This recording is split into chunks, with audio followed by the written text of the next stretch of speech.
All right, so Kim, I'm super excited to have this conversation today, and I've enjoyed all the conversations that we've had here lately about leadership, about authoring a book, about writing about leadership, and your story is quite amazing. Now, you and I have a mutual friend whose name is James. He's actually the reason that I made your acquaintance, and have known him for several years and have been working alongside him through some other contexts. And when I heard about your story and I heard about your history of leadership, I knew I wanted to be able to talk to you today and have you on the show and have other people learn about what it is that you have done and what it is that you're currently doing. So, for those that don't know you, what is sort of your 1 to 2 minute elevator pitch on who Dr. Kim Moore is? Well, thank you first and foremost, Will, for having me today. I am so excited to be here with you. And so when people ask me, who is Kim Moore? I like to tell them that Kim Moore is a woman who believes in two things that she is very passionate about, and that is education and leadership.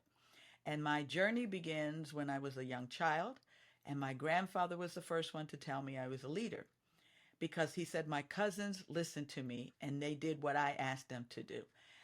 I wish I could say that I kept that positive leadership throughout my early career in college, but that wasn't the case. But during my time at college and through some different experiences, I came to realize that I had a choice. I could use my leadership for good or for negative ways. So I learned that lesson through ROTC. So I was in ROTC in college. I joined the military once I graduated. And it was in college where I actually got to have my first real taste of leadership because I was the first female cadet commander of our JROTC Corps and the first African American female cadet commander. I took that experience into my military career where I served for 20 years in the United States Army. Very proud of that experience and had the opportunity to work with America's finest.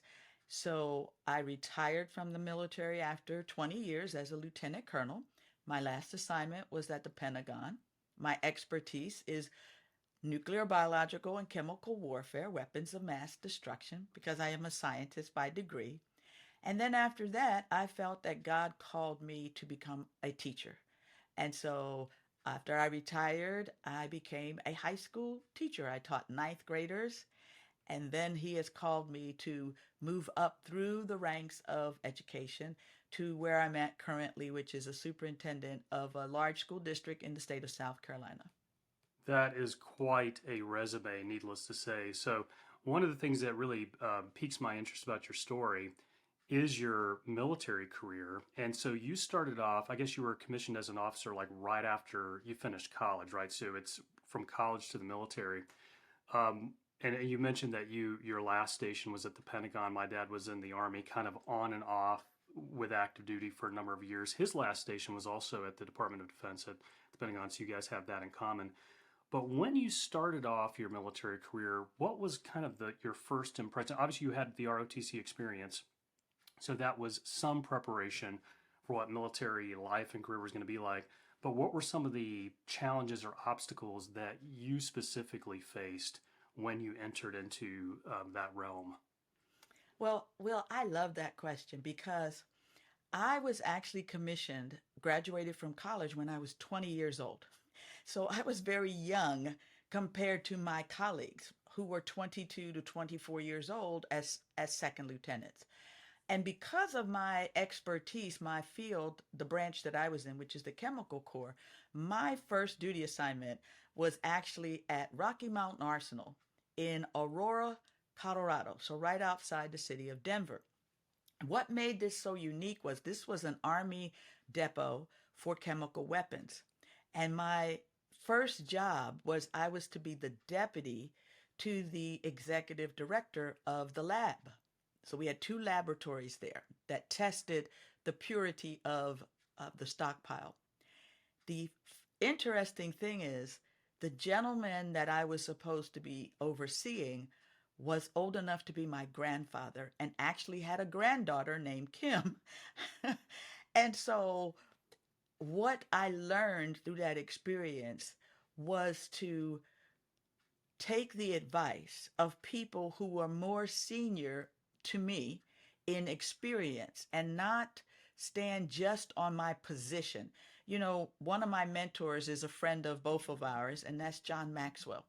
And the first thing that teaches us in his 5 Levels of Leadership book is that positional leadership only lasts for about 60 to 90 days. And so I had a choice as a young officer. Would I sit down and listen to this gentleman who had been doing this job for 25 years, starting as an entry chemist and working his way up, or will I walk around saying, I'm the lieutenant, I'm in charge, and do what I have to say? I chose to listen and learn from him, and Mr. Eddie Jones was his name, was one of the best teachers that I had to start my military career. It was truly beneficial for me. Well, I know there's some leadership circles that talk about sort of the concentricity of directional leading. There is the leading down, for lack of a better term. This is where you're leading the people that are under you.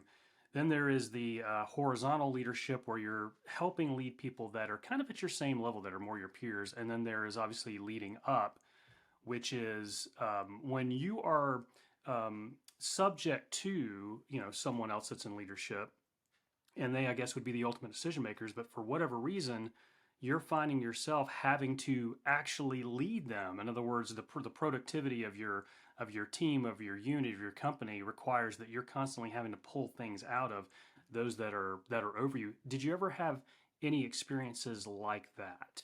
I had multiple experiences like that because I typically found myself working at the upper levels of the military, of the Army. And so what I would do is ask questions. I found that by asking a lot of questions, I could then get people to understand and to think about how we might be able to do things a little different. You know, when I was on active duty, it was not as many females in the service. In fact, I tended to be the only woman on the staff for as an officer. And so I had to make sure that I, one, understood what my colleagues were saying, two, reframe things in a way that allowed me to use my voice as a female officer, but to also demonstrate that I had a knowledge level and a skill set that was comparable to everyone else around the table. And so one of my experiences that I definitely use today in my current position is I was the exercise officer for U.S. Central Command for one of our major joint exercises that we did with all branches of service and our allied officers. And I remember I had to go to D.C. to present the plan. And with me, one of our Marine officers who actually outranked me. I was a lieutenant colonel. No, I was a major, and he was a lieutenant colonel. And we go to the Pentagon, and we're in this large room. At the table, there are general officers and full bird colonels at the table. And I looked at my lieutenant colonel and I said, well, should you sit at the table? He said, no, you are the exercise officer. He said, you sit at that table and you are there representing the sink. So while you have this on your collar, remember it's 4 stars that are sitting there because you represent the sink for Central Command, the commanding officer. He said, I will sit across from you on the other side of the room, and you can just look at me. If you need me to give some detailed information that's very specific, you just look at me and just give me a little nod and then call on me and I will address that. He said, but you are more than capable of doing this. You are the Sinks representative. And so it gave me an opportunity once again to do what you talked about. I'm leading up, but I'm also leading across with my peers, as well as we always think about leadership, meaning I'm leading subordinates. But for leaders, we find ourselves in positions a lot of time where we are asked to lead up and to lead across, as well as leading the subordinates we have the privilege to lead. And I think this is especially true, or it's becoming more true in the military. I've had the chance to do some consulting and training work for the Army. As a matter of fact, even just this year, and some of the organizational health curriculum that I'm certified in. And what's interesting is for the longest time, and we probably saw this philosophy modeled most in the military, but I see it changing a little bit. And it gets back to what you were talking about with John Maxwell and the 5 levels of leadership, where positional, leadership, only lasts so long. You got to kind of ascend those rungs of the 5 levels ladder. But there's this idea of leadership being authority, and obviously there is some, or there can be some authority that comes with leadership. But since you mentioned, I mean, John Maxwell says leadership is influence, nothing more, nothing less. Where do you see the distinctions between leadership as authority and those leaders that tend to make the mistake of thinking, oh, because I'm a leader, I have this authority, or it's authority that gives me leadership, versus people that lean into influence who may not even have a position of authority, but that are able to make change and make a difference where they are. What do you think the mindset needs to be for a person to be able to strike the right balance between those two, if that's possible? Another great question, Will, because as a young officer, authoritative leadership was what I used, right? Because I'm the leader, do what I tell you to do. What I have learned, though, is distributed leadership is more important. And so we want to make sure, as I talk to my leaders uh, that I've had the privilege to lead, is I can never delegate responsibility. I can delegate authority, and I should do that because as a leader, I want to grow leaders. I don't want to just add leaders because then that's what John calls addition is creating followers. But when you multiply and you grow leaders, then you're expanding your capacity and your ability. I think COVID has taught us that lesson coming out of COVID is that if you want people to work in your organization, people need to feel valued, they need to be respected, but they need to see where they fit in and how they contribute to that. And so empowering people to do the job you have hired them to do and trust them to do it until they demonstrate that they can will help with ensuring that people will stay with you.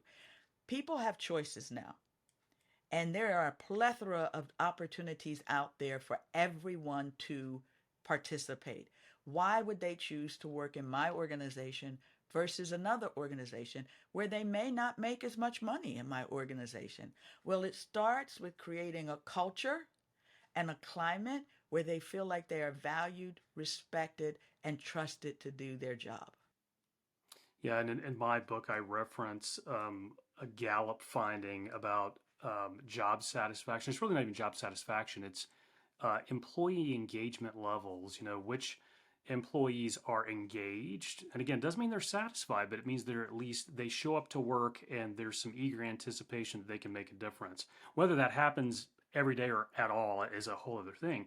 But then you have another group which are they're simply not engaged. That is, um, they just don't have that expectation that what they're doing makes a difference. And then you have another group on that spectrum which are actively disengaged, which means not only are they not engaged, but they're so disengaged that they're looking to undermine those that are not engaged and those that are engaged.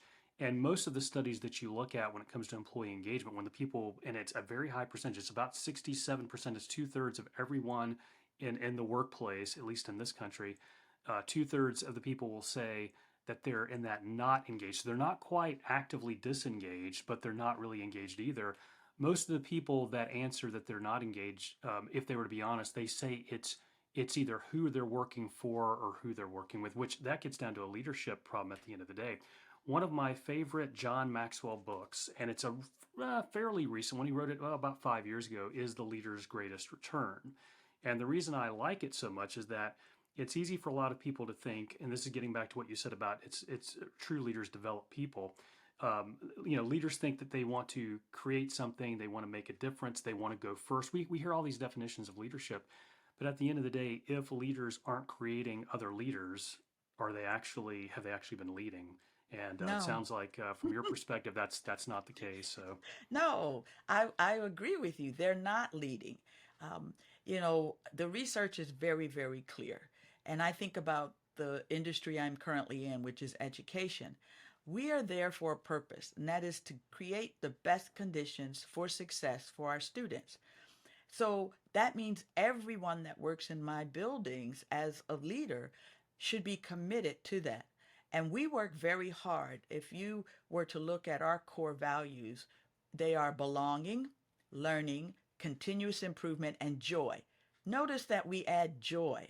The reason for that is we want people to come to work and feel like this is a place where I belong, but I enjoy what I do. Here's the thing: people spend more time at work than they do at home with their families. Should that not be a place where you enjoy coming to spend time? And that doesn't mean you enjoy every aspect of your job, because none of us enjoys every aspect of our job. But overall, we understand our purpose and the value that we bring to that job. And so I like to remind people, even when I was a building leader, a high school principal, everyone on my campus has purpose. If they didn't, they wouldn't be there. So everyone, our custodial staff, our nurse, our food service, our transportation specialists, of course, our teachers, our administrators, our office professionals, everybody was a part of the vision for success for our students. And so when I cast a vision, that's what I try to do. I try to create one of those mosaic pictures where you have all of the little tiny pictures. When you get real close, you can see it's a picture of Will, a picture of Kim. But then when you step back, you see a picture of a building, because everyone in that picture is important to the success of students and the organization. It doesn't matter what organization, it's how can everyone see how they fit into the success of the organization. And that's what John is talking about when he says leadership is influence, nothing more, nothing less. when I think about your career evolution, again, not just going from the military to education, but also within education, you ran the full spectrum from teacher to principal to superintendent. And I kind of like to zero in on really all three of those, but just kind of one at a time. Uh, as a teacher, obviously, you're working directly with students. You're working for principals, administrators, school boards, etc. The question is, when it comes to leading students, what would be your number one leadership lesson that you took away from that teacher phase of your education career? I would say to build relationships. That is the key to success. I was a high school teacher, a high school assistant principal, and a high school principal. I was a principal supervisor of elementary, middle, high, and our technical college. And doesn't matter what level it is, it's about building relationships with your students. They are no different than us as adults in that they want to be valued and respected. They want to feel like they belong. And so I'm not their friend, but I am their teacher who cares about them as individuals. And that, I would say, was key to my success in helping me to transition.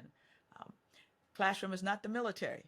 They don't do what I tell them to do like my soldiers did, right? Because they had to. So I had to figure out other ways to engage them. And I found that by building a relationship where they knew that I cared about them, I was committed to their success, and the purpose of them being there was to prepare them for life beyond school and to Mm. set them up for success. And when you were a principal, obviously, part of your job is going to be to help develop, or at the very least, supervise the teachers that are at your school. My question to you is, because again, you were able to sit in that seat and you were able to work with, lots of teachers. The question is, was there one common, or I should say most common, leadership deficit that the average teacher had that you found yourself addressing or helping them develop, generally speaking? It would once again go back to relationships because what I found is, especially at the high school level, teachers at the high school level, when I was a teacher, I loved teaching science. To me, science was the most important subject that a student could take because I taught it, I was a scientist, I loved science. But I wanted all of my teachers to understand whether a student loves science or math or English or social studies or a foreign language or course or whatever course they were taking. How do you connect with that student so the student understands why they need to learn this? How will this help them in the future? And how to better support them in that process. And so our teachers know how to teach students. They are trained in that area, even not non-traditional teachers like myself who did not go to college to be a teacher but is alternatively certified. We receive a lot of training on pedagogy, which is how to teach students. But you have to start with the fact that this is a person. It's a person that may be a little smaller than you, or in my case at high school, taller than you. But it's building a relationship so students understood why they're doing what they're doing and how it helps them be successful and that you care about them.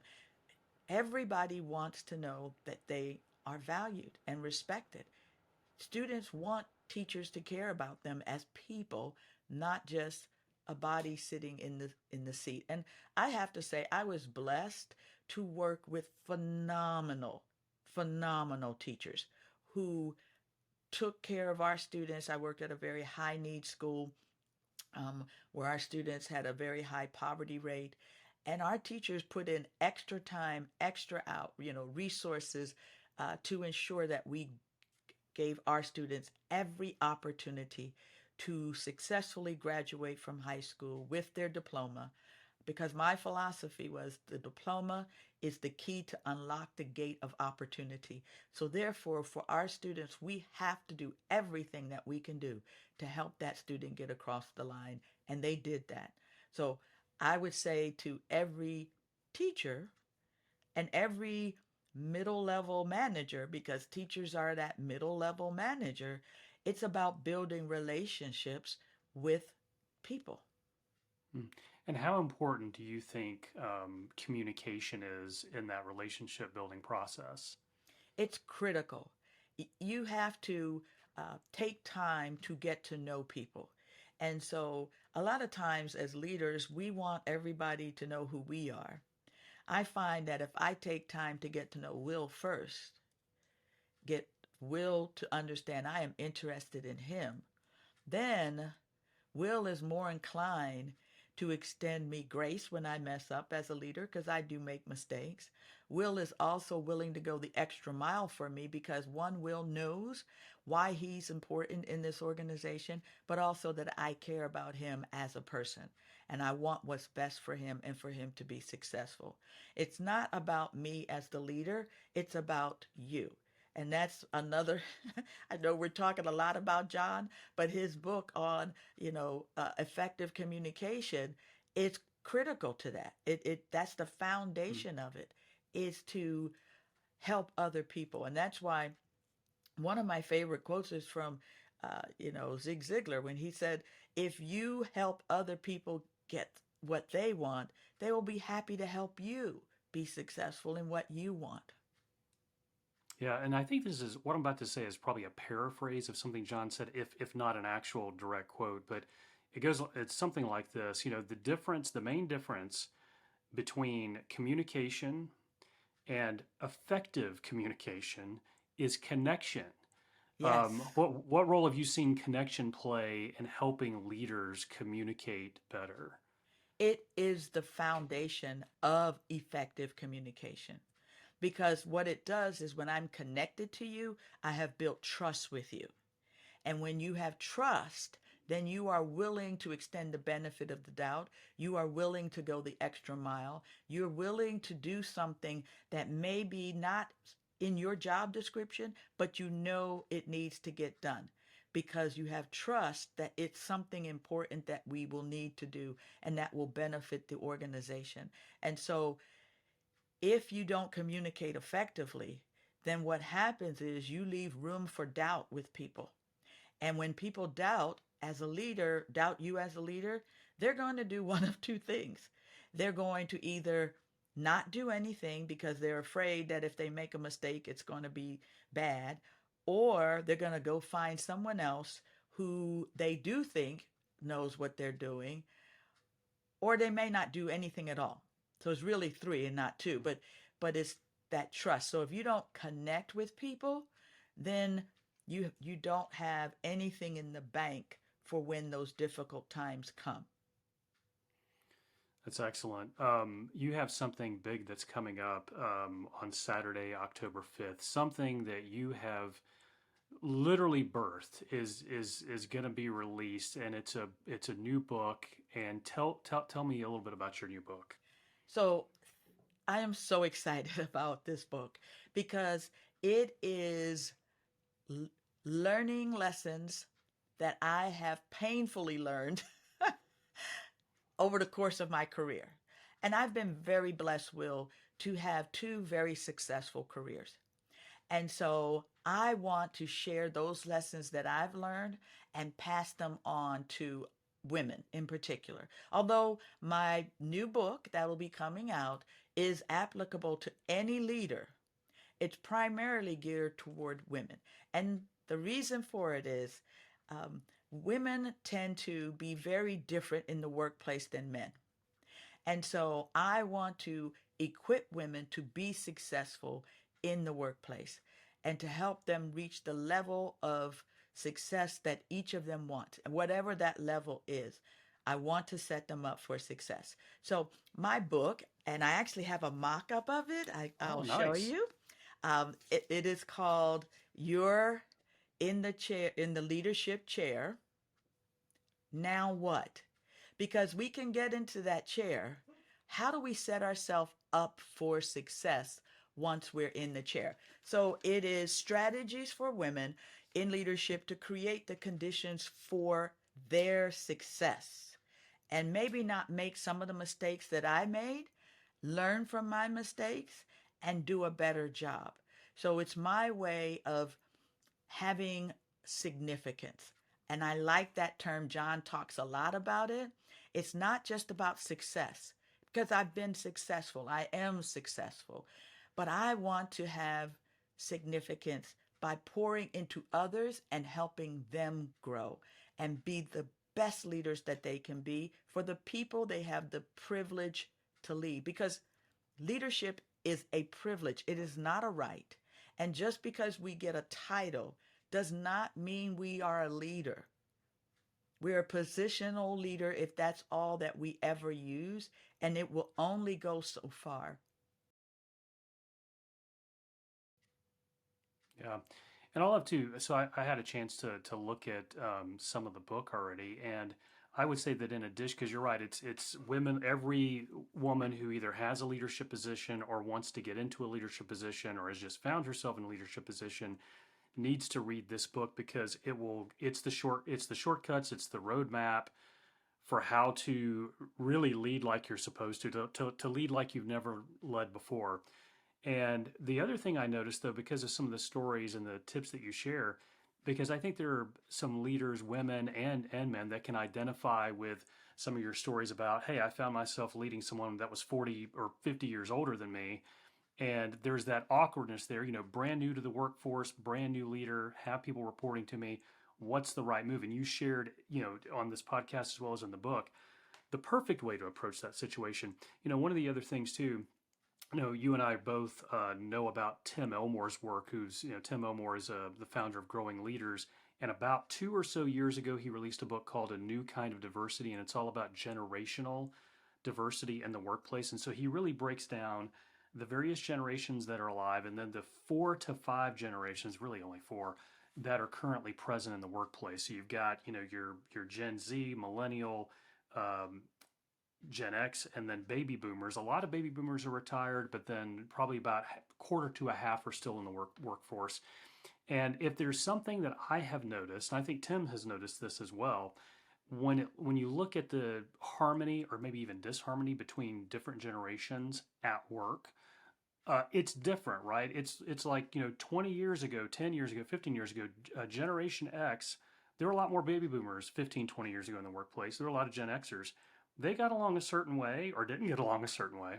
And then with Gen Xers and millennials, Gen Xers coached or developed a lot of millennials, 10, 15 years ago, and now they're definitely coming of age.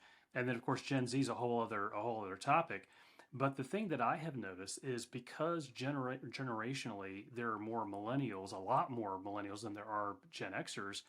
You have the millennials are the most represented generation in the workforce. There's more millennials than any other generation, and it's they're I won't say replacing, but they're starting to butt up against a much smaller generation, Gen Xers. And myself, I'm a Gen Xer. Because I worked with baby boomers most of my career, I probably identify more with some of the baby boomer habits and approaches to work.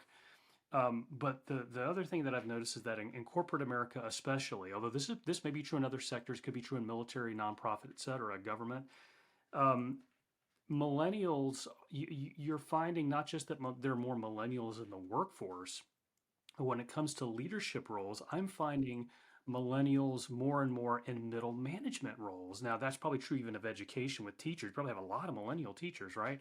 But there are some things that I think Gen Xers react to when they find themselves at the table with a millennial, a younger millennial especially, not necessarily one that's like 41, but maybe one that's like 30, that has positional authority or decision rights on certain things. There's sort of a, hey, wait a minute, I have 15 years more experience than you. Like, why are you making that decision? I can see a lot of that happening. And so the next book that I'm going to write, it'll be out next year, is called Millennials in Charge. And I'm co-writing it with a not just millennial, but a younger millennial, one that's almost to the Gen Z generation.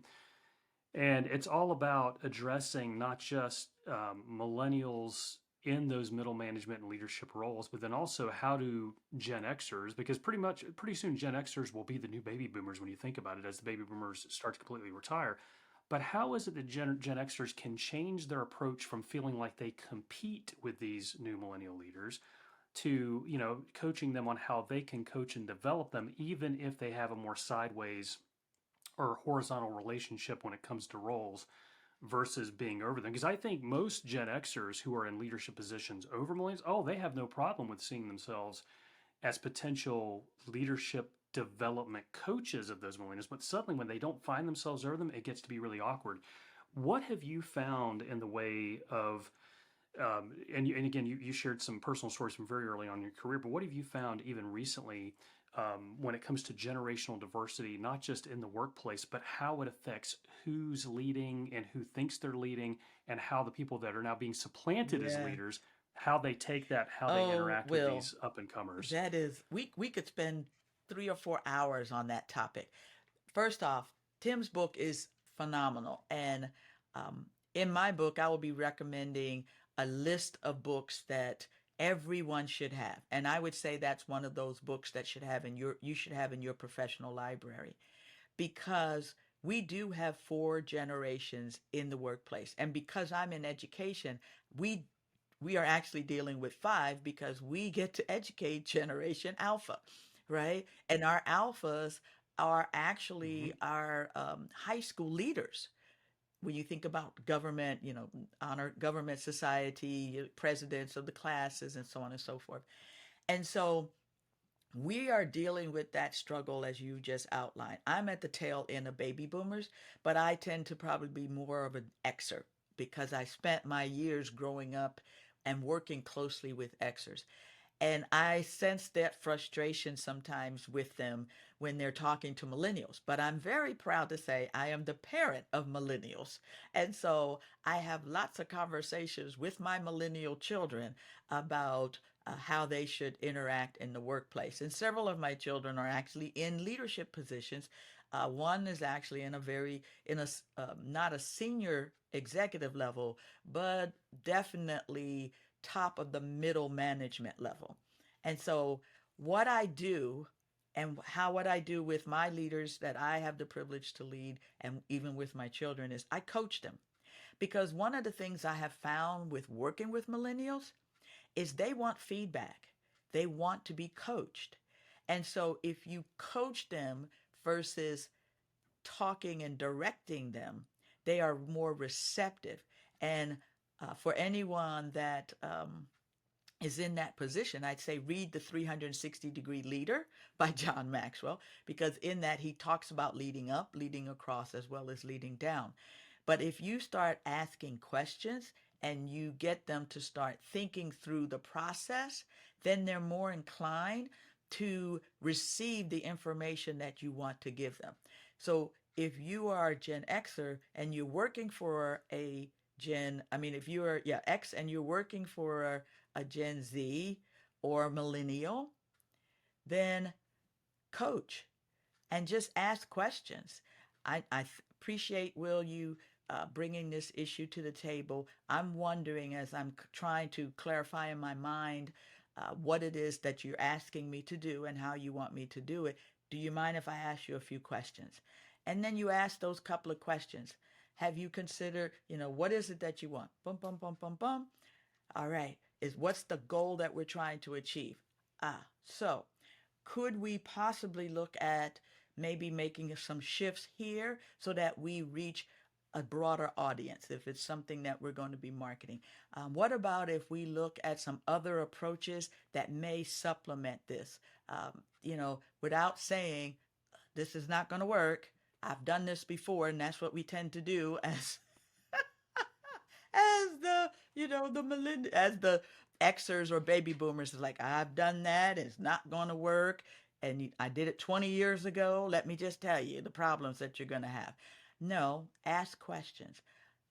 Or when you put together the work that you're going to submit, these are some things I would recommend that we add to the program so that the millennial begins to see how much value you bring to the table. And, in his book, what Tim talks about is those habitudes of creating a bridge, right? So the older person is talking to the younger person to say, hey, I was trying to do this thing on my phone. Would you help me out with it? Or could you help me do this or that?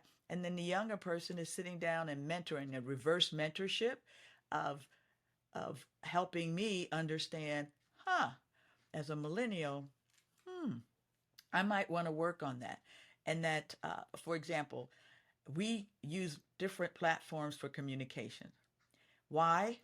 Because I have some people who want an email. I have some people who prefer a text. I have some people who still want good old-fashioned paper. And because of the field I'm in, sometimes I'm required to mail a letter to the house as evidence that we have contacted the parent. So we just try to use multiple ways to communicate. But what I tell my leaders is, listen, if you have millennials, which most of our all of our young teachers are millennials, some may even be Gen Y. If text works best for them, text. And you can also send an email for those older team members who prefer to read the email. There's multiple ways to do it. Your job as the communicator is to communicate. And if your audience hasn't received it, it's not the audience's fault. It's your fault as the communicator. What would you say is the biggest leadership lesson that you've either learned, experienced, or yourself demonstrated in the Over last year? communicate. That's the lesson that I would say, especially as you climb higher on that ladder, to over communicate. And when you over communicate, take in consideration that just because you understand the message doesn't mean that everyone in the audience understands the message. And so therefore you have to go back out and check with people. And so, when I visit schools, I will talk to our custodial staff. I talk to our food service ladies and gentlemen. I talk to our teachers as well as the administrators who I talk to quite frequently because I want to understand from them how did this message come across, right? So, because that's my responsibility as the communicator to communicate in ways that will be clear to everyone. So, over communicate and remember clarity is kindness. Uh, I learned that from Dr. Brene Brown in her book, Dare to Lead. Clarity is kindness. Because when you're not clear, you leave people to fill in the gaps, and that's not a good thing. If you want to hold up the book one more time, the name of your book is You're in the Leadership Chair, Now What? And it is available on Amazon. It's available for pre-order prior to its release date of October 5th. If it's after October 5th, obviously you can order it. Hopefully you have Prime and can get 2-day shipping if you do that.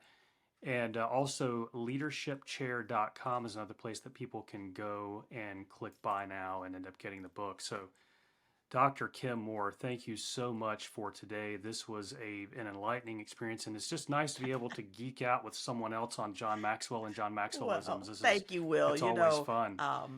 There are books and there are people that mentor you through their books. And John is one of those people, and there's lots of other. I mean, if I showed you my library, it's full of books by many different great authors.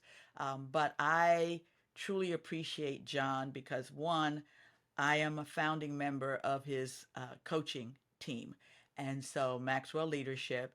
And I did that because when I was looking at how do I improve my leadership, someone gave me the 21 Irrefutable Laws of Leadership, which I consider to be the foundation, the Bible of leadership.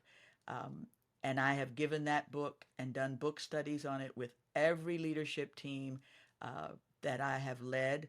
And I'm going to be doing something very similar with my current leadership team because it is the basic principles. And so, yes, we both geek out on John, but I know a lot of other people do because he's a best-selling author and leadership guru. So.